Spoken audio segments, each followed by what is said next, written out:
Hello, and welcome to Stories from India, a podcast where we talk about myths, legends, and folk tales from India. I am your host, Narad Muni, and I'm a mythological character myself. I have the gift of eternal life and knowledge of the past, the present, and the future. By profession, I'm a traveling musician and a storyteller. So, the way I'm doing my job is by podcast. This episode is about Nala and Damayanti. Normally, when the title of a story is the name of a king and queen, as in today's case, you'd think it's a love story. Sure, the story today features a bit of a courtship, including a matchmaking swan. But the rest of the plot is rather different, focusing on other things, including some good snakes, some bad snakes, some transferable skills, like in the Matrix, and some advice about gambling. Our story begins with a king. Nala ruled the kingdom of Naishad. Besides being a capable ruler, he was skilled at driving. He often won the Formula One chariot races in his kingdom. Of course, being the employer and generally the supreme authority over the other competing chariot drivers must have helped him. One day, Nala was taking a new chariot out for a spin, and that's when he passed by the lake in the forest, and he saw in it the most remarkable bird ever. It was a swan. He had never seen a bird as beautiful or as majestic as this one. He had to have it for his own private garden in the palace. The king hid in the bushes and observed the swan for a while. After making a careful log of its movements, he then decided that the most appropriate moment to capture the bird was when it walked out of the lake to, you know, use the bathroom. Nala rationalized this behavior in his head, and it made sense. It seemed sanitary that the swan did not use the lake itself for that particular biological need. After all, the lake was its feeding ground. Timing things well, Nala jumped on the bird as soon as it emerged from the lake for its next break, just as Nala had predicted. "Stop! Let me go!" shrieked the bird. "You speak?" asked Nala, astonished. "I've been observing you for days, and I didn't hear you say a word." "It's obvious you don't speak Swanish. Motormouth Motilal, they call me." "I guess I don't speak it then. Anyway, Motilal, what do you say about moving to a new accommodation in my palace? You get luxury waterfront views, attached infinity pool." "You're really not selling it," said Motilal. "I don't want waterfront views or an infinity pool attached. I live in the water." "All right, let me start again," said the king. "I've got the best pond in the world. Over 12% year on year growth of the mosquito and water bug population. I can share statistics about the composition of insects and marine life in that pond. I have some pie charts here. This will also double as the menu in your case." "Stop, don't go on. You had me at that mosquito statistic," Motilal replied enthusiastically. The swan and the king became friends, and they would often spend their evenings chatting. The topic of conversation one day was how Nala had yet again been picked as India Today's most eligible bachelor. Unfortunately, they had not also featured the most eligible bachelorette. "Well, why didn't you just ask me?" asked the swan. "I've traveled far and wide, and I can tell you there's no one more eligible than Damayanti. Nala wanted to know more, so the swan went on and on about Damayanti this and Damayanti that, until Nala had firmly bought into this idea. What's more, the swan added, her Swayamvar was coming up soon. In case you're not familiar with Swayamvars, a sidebar here would be helpful. A Swayamvar is typically where a prospective bride, usually a princess, chooses her groom from the audience. And I don't mean that in a game show kind of way. It is kind of like The Bachelorette, if you've seen the TV show, but with a lot less drama and a lot more politically motivated decisions. The responsibility of making a choice was transferred from the king to the princess. The future consequences of a bad choice were allowed to fall completely on the bride's shoulders, and the king could always escape any criticism for the choice. Not surprising for the patriarchal society that this practice was followed in. One feature of Swayamvars was that by the end of the party, the bride would always pick someone. No way to twist and bend the rules and defer to a far off future, like in the Pixar movie Brave. So it was that when Nala found out about Damayanti's Swayamvar, he decided that he needed to take immediate action. He urged the swan to put in a good word for him with Damayanti, which the swan was happy to do. He said he would sing praises of Nala, what an awesome host he was, and he would particularly highlight the mosquito rate in Nala's kingdom. No, bird brain, please don't mention the mosquito growth rate, urged Nala, almost panicking. Motilal, the swan, didn't mind being called bird brain. This was, after all, a fact. Ah, you want to keep that part a surprise for after the wedding. I see. How clever of you, he told Nala.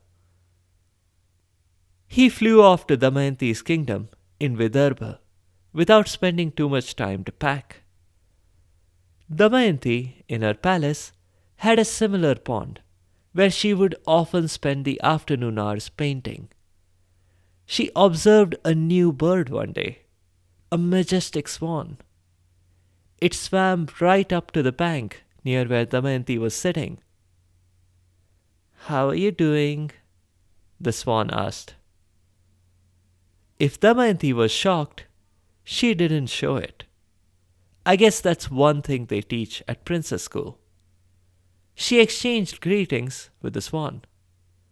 After a bit of small talk, the bird got into sales mode. He explained where he was from and how awesome his buddy Nala was, how he had enjoyed his flight, and how he just loved the weather here. And did he mention just how perfect his dear friend Nala was? Damayanti listened with awe, not least because she had never heard a bird talk before.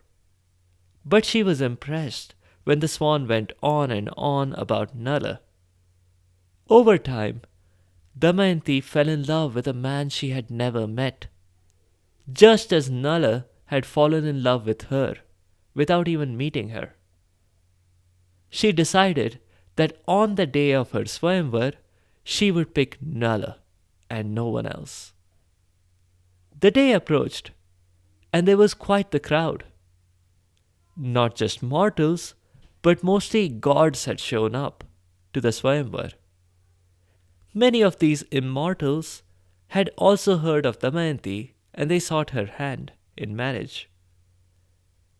Damayanti knew that the one thing she needed to do now was to identify Nala in the crowd. She had secured him an invitation and rushed it by speed post. Surely he must be here. She scanned the huge crowd and started looking at name tags. but there were far too many to read individually. Then she had an idea. She looked at the shadows of all the suitors. For a reason that I cannot explain within the confines of any physical law known to you listeners, gods do not cast a shadow. Humans do. Damayanti used that to weed out most of the audience. Of the few humans that were left, it was easy to read the name tags and find Nala. Motilal had not lied. Nala seemed to be everything she had imagined him to be. She put the garland in her hand around Nala's neck, and that sealed the deal. She had chosen him, and he was obligated to marry her. She did worry for a second when she realized that she hadn't bothered to check whether this was merely a namesake. So she asked him about Motormouth Motilal, and he did not act surprised at the name. So this must be the Nala she was after. Just after they had put garlands around each other, a stranger burst in.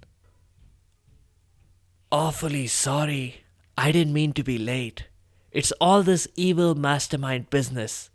It always keeps me busy." But then, seeing the huge gathering, his expression changed. "Quite the glittering assemblage here. Royalty, nobility, even the rabble. I really felt quite distressed at not receiving an invitation. But I figured it was just a mistake, and I decided to show up after all." I know you're wondering who the stranger was, but at the party, there was not one person who did not recognize this newcomer. It was Kali, the arch nemesis of Kalki, who's the upcoming Vishnu avatar. I'll have a lot to say on Kalki, and I promise to do a separate episode on him soon. But for now, suffice it to say that every yug or era has a mega villain, and for the present one, that was Kali. Kali's anger was not just for not receiving an invitation. He had wanted to marry Damayanti. How dare she choose someone else when it was he who rightfully deserved her? I guess when you're a mega villain, you begin to assume that everyone else's opinions should exactly match yours. Or else...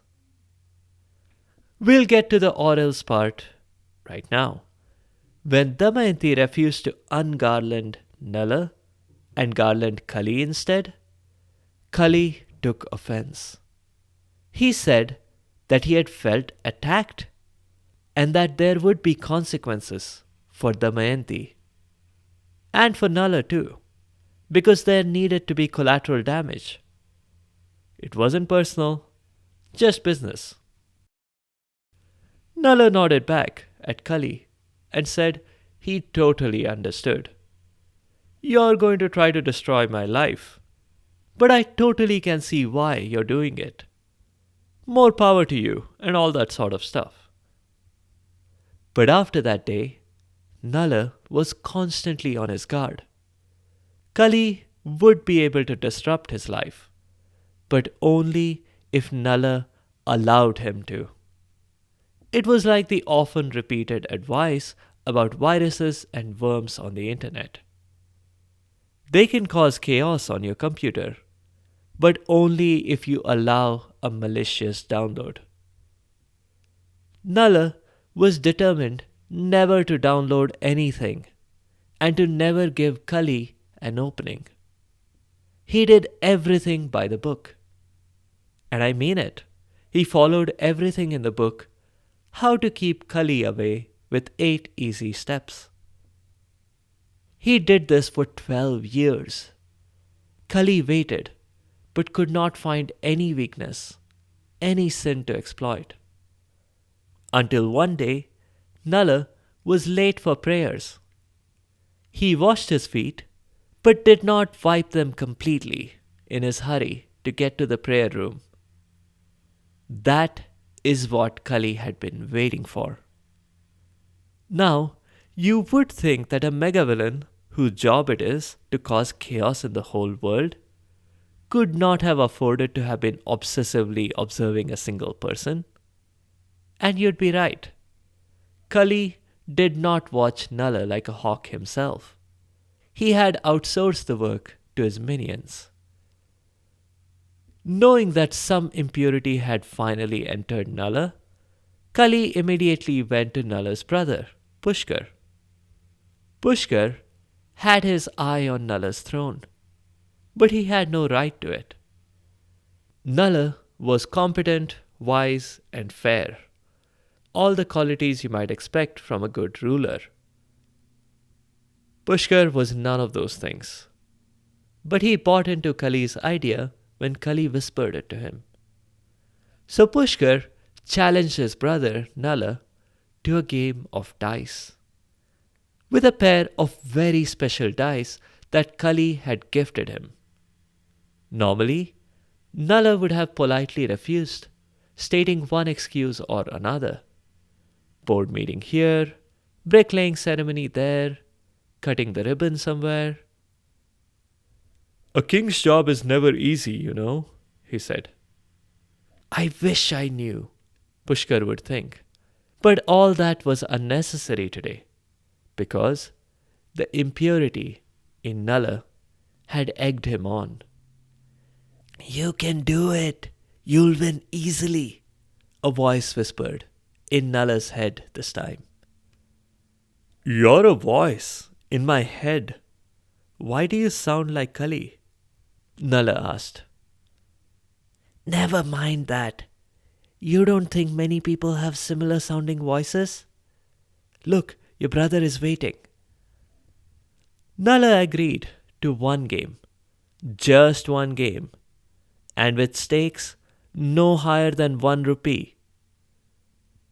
53 games later, Nala had lost more than a rupee. Considerably more.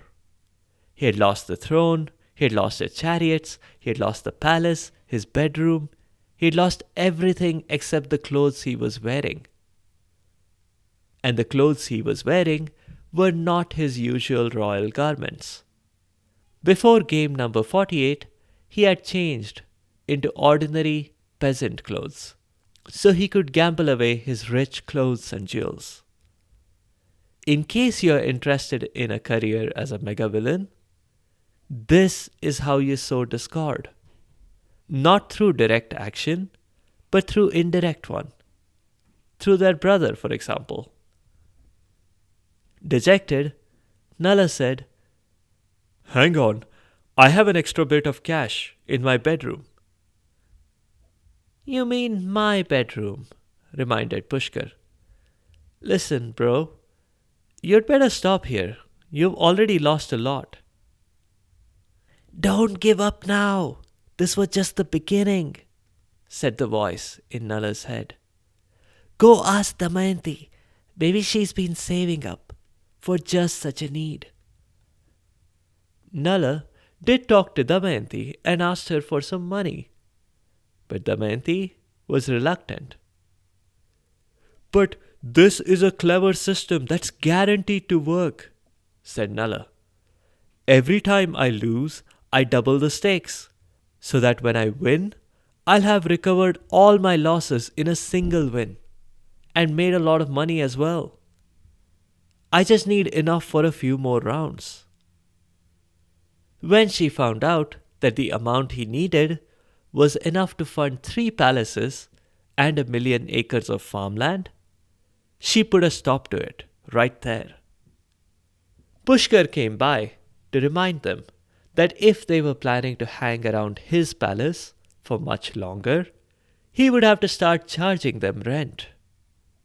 Reluctantly, Nala, Damayanti, and their children left the palace. They had managed to secure a chariot to take the children to their grandparents in Vidarbha. But it was just that, a chariot, without a charioteer. It's not clear why Nala or Damayanti didn't just drive the chariot themselves. I bet it was the voice in Nala's head again that continued to influence his actions. Not sure why Damayanti put up with it, but she did. The two of them bid farewell to their children. Damayanti was at least sure to give them directions to Vidarbha. Nala and Damayanti wandered into a forest. They could not continue to live in the same kingdom, not after such a drastic reversal of fortune. The forest was beyond the boundaries of what was now Pushkar's kingdom.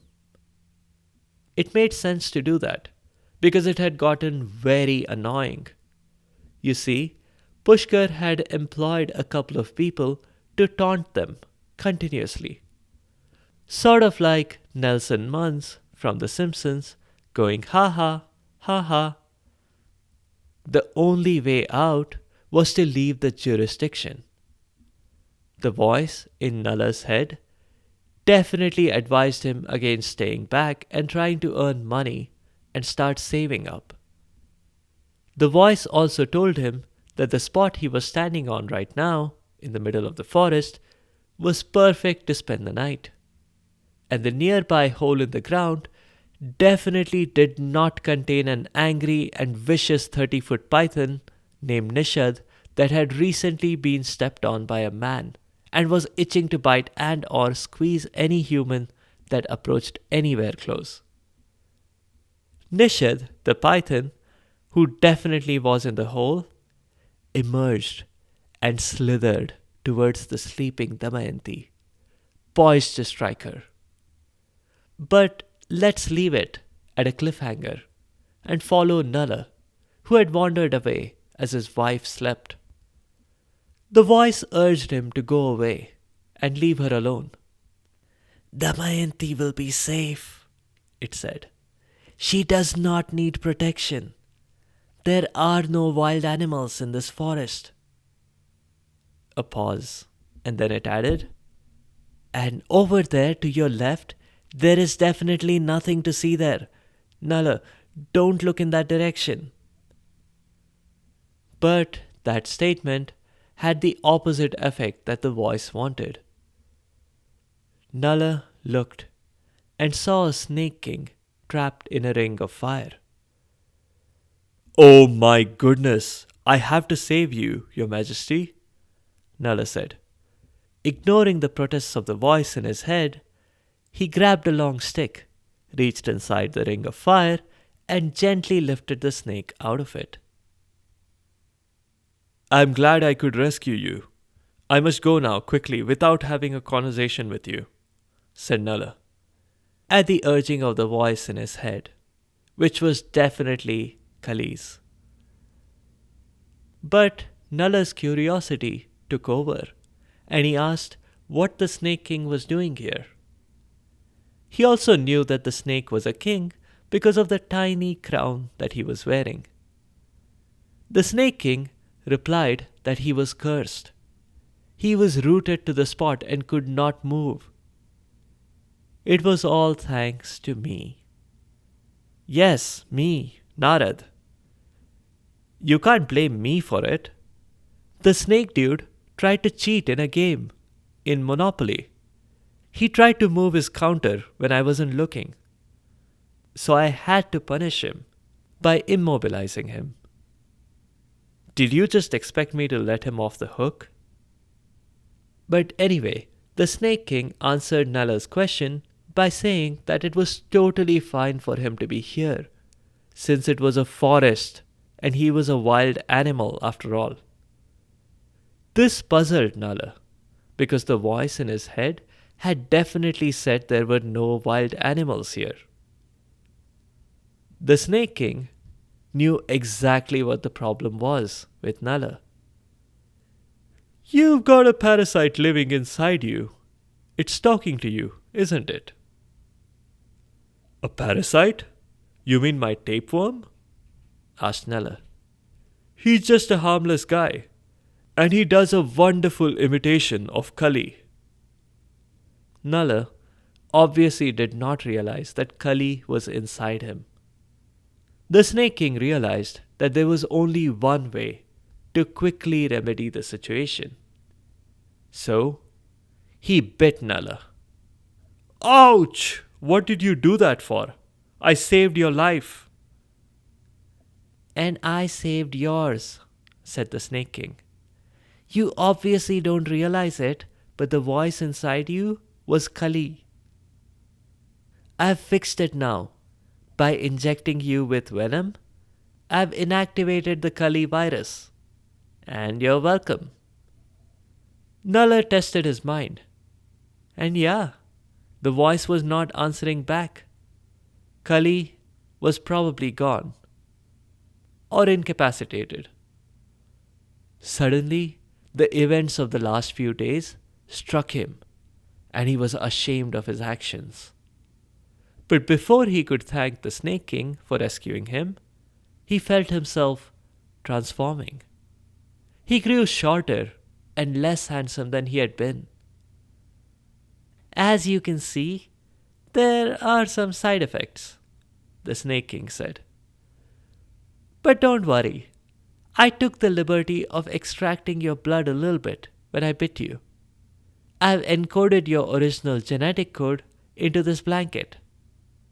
He pulled a blanket out of nowhere and continued. Wrap the blanket around you and you'll return to normal. But stop, not right now, he added quickly as Nala started to put on the blanket around himself. Kali is still inside you. I've inactivated him, not destroyed him. When he leaves you, then you can change back. Nala was disappointed. He may also have been feeling the after effects of being envenomed, but he did not go back to Damayanti. Instead, he took the Snake King's advice and sought out King Rituparna of Ayodhya. Yes, the same Ayodhya that Ram and Lakshman were from. It took him a while, but by the time he got there, he had changed his identity. He was no longer Nala. He was now Bahuka, a charioteer and a cook, according to his passport and ration card. Bahuka had no problems getting a job, and no problems rising in the ranks quickly. Within a month, he had become the royal chef and charioteer. I guess King Rituparna really liked having the same type of cooking both at home and on the road. I don't know if Bahuka wondered what was up with Damayanti, but I'm sure you listeners are wondering that exactly. So let's rewind the clock a bit and go back to the forest where Nishad, the python, was about to put the squeeze on Damayanti. She awoke with a start, but the python quickly grabbed her in its coils. It was about to begin its dinner when, out of nowhere, came an arrow. It hit the python and killed it instantly. It was a hunter who had fired it. Damayanti was grateful, of course, but she immediately changed her mind as the hunter began expecting a little bit more than just thanks. You're worse than the python, Damayanti said, as the hunter moved to grab her. But a princess is skilled in combat. I guess it's in the job description. She knocked out the hunter with a jab and a left hook. She thought to herself, Nala was completely wrong when he said there are no wild animals in this forest. I've only been awake 5 minutes and I've encountered 2. She looked for her husband everywhere, but he was nowhere to be found. There wasn't even a goodbye note. Some people in that situation may have sat down and despaired, but not Damayanti. She looked at the position of the sun and started making her way east because she believed that was the quickest way out of this forest. She walked through the forest for hours, and then she suddenly heard a crowd. It was a group of merchants with a cargo of goods they were transporting. The caravan was exclusively male, but she figured there was safety in numbers. She asked to join them and was warmly welcomed. But within minutes, there was chaos as a herd of wild elephants tore through the forest and destroyed everything in sight. That included the goods the merchants were transporting. Damayanti and the traders barely escaped with their lives. Unfortunately for Damayanti, the merchants were convinced that she was the one who had brought them bad luck. They chased after her with what few weapons they had left, convinced that they must have their revenge, which really was not going to repair their goods. But they figured, hey, it was worth a try. Damayanti had the presence of mind to run in the direction that the caravan had been heading. That's where she was bound to find a town. The merchants just could not keep up. It only took about an hour, but Damayanti emerged from the forest into a village.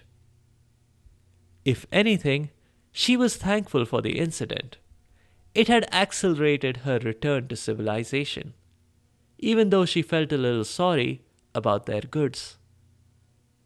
Well, if she got her riches back, she would compensate them for their losses and have them whipped for believing such superstitious nonsense. She reached the village square and first read the missing persons list in the hopes that Nala might have advertised.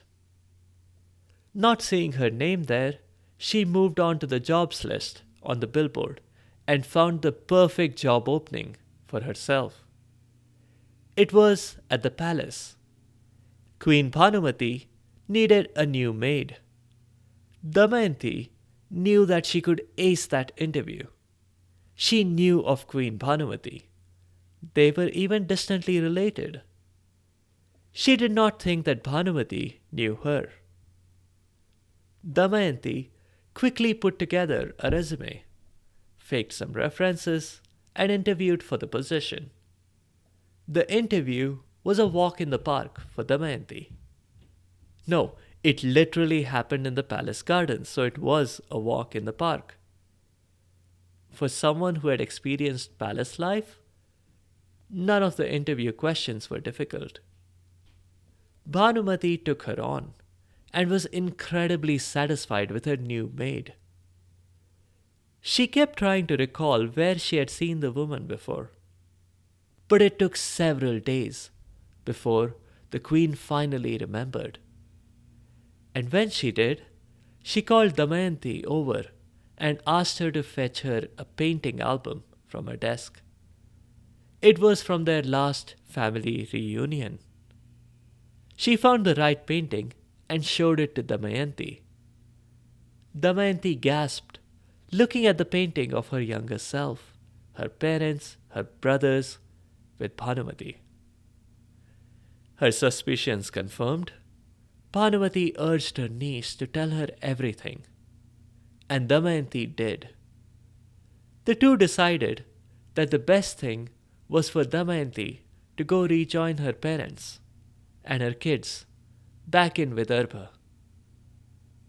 Bhanumati also cursed Nala for having abandoned her niece. Damayanti joined in the criticism, half-heartedly. A part of her still loved Nala, despite everything. A few months later, back in Vidarbha, she used her father's considerable resources to try to track down Nala. She sent out flyers everywhere. The flyers asked to locate the gambler who went from riches to rags and who had abandoned his wife in a forest. She wasn't expecting it, but she got a ton of replies. So she had to modify the message to add that the gambler had been a king once. That filtered out all the other replies. One of the flyers did reach the kingdom of Ayodhya eventually. Nala read it in between his duties in the kitchen and reacted just as Damayanti had hoped. He went straight to Rituparna and said there was a chef's convention in Vidarbha. Could he please take a few days off? And could he borrow Rituparna's speediest chariot, please?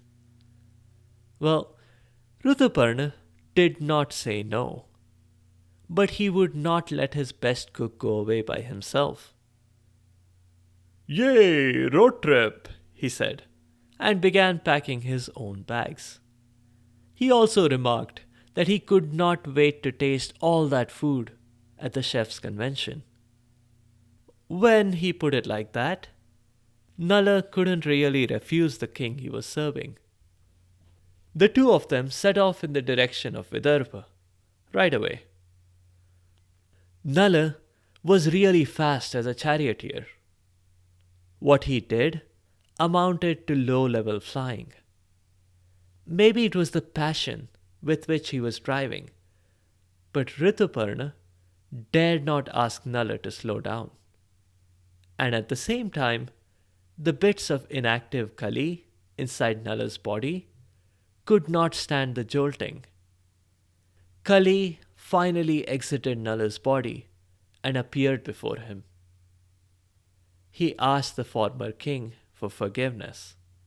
He had realized that he had been too harsh on the man. He even gave him a boon, which I'll get to in the end. When Rituparna and Nala reached the palace in Vidarbha, Nala had still not put on the blanket that the Snake King had given him, so he still looked rather different. Maybe he was ashamed to appear before Damayanti and own up to all his mistakes. But he need not have worried. Damayanti herself arrived on the scene. She had heard the sound of the chariot and realized this was Nala's signature driving. She instantly recognized him, despite the changes in his appearance. That gave Nala the confidence to go back to being himself. The magic blanket, the genetically encoded blanket, transformed him back to his normal self. And unfortunately, when he tossed it aside, it fell on someone's pet cat and had a rather frightening effect on all present. Thankfully, the royal magician could undo the damage quickly, and the cat ultimately recovered. It did take some therapy though. Rituparna was shocked at what was going on, not least of all that the chef's convention was not really on. And what's more, he was losing his cook. Did you drag me all the way here just to tell me that you're resigning? He asked, distressed. But Nala and Damayanti assured him. They had a long story to tell. Several hours later, Rituparna said that even though Nala had been a bit big-headed at times, he was happy the couple were back together. He would gladly help them. There was a secret to winning a game of dice. He picked up a pair to demonstrate. All it took was the right kind of roll.